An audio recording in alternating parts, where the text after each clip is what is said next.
Tension मत लीजिए, बहुत बढ़िया इन लोगों ने परफॉर्म किया जी।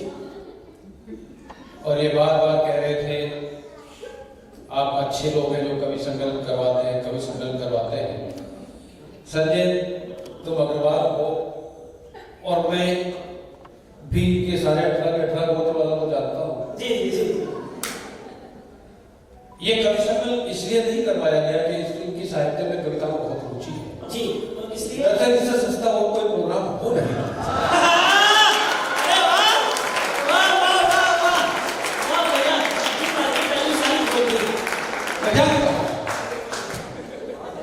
ये अग्रवाल समाज के लोग हैं जो जितनी मेहनत कवि सम्मेलन के आयोजन में करते हैं उससे ज्यादा मेहनत बजट कम करवाना होता है जी। तनाव मत लीजिए, यकीन मानिए मैं जितनी देर आपके बीच हूँ आपको कोशिश करूंगा कि आपके चेहरे पर जो 1.5 इंच की मुस्कान है ये 2 इंच की हो, 2.5 इंच की हो जी। हाँ बेटा, हाँ बहुत कोशिश यही करेंगे। मैं गा नहीं सकता, यकीन मानिए दिलीप की आवाज बहुत अच्छी थी, आप लोगों ने उनकी आवाज सुनी जी। मैं बिल्कुल नहीं गा सकता। एक प्रोग्राम में ऐसे मैंने गाने की कोशिश की थी, मेरी आवाज अभी को बंद कर देना।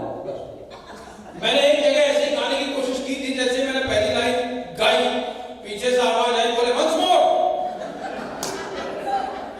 मैंने फिर वही लाइन दोबारा दोहराई, वो फिर बोला वंस मोर। मैंने जब तीसरी बार वही लाइन दोहराई ना, वो बोला वंस मोर, तो मैंने कहा भाई साहब आप कब तक वंस मोर दोहराएंगे? वो बोला जब तक आप ढंग से नहीं गाएंगे।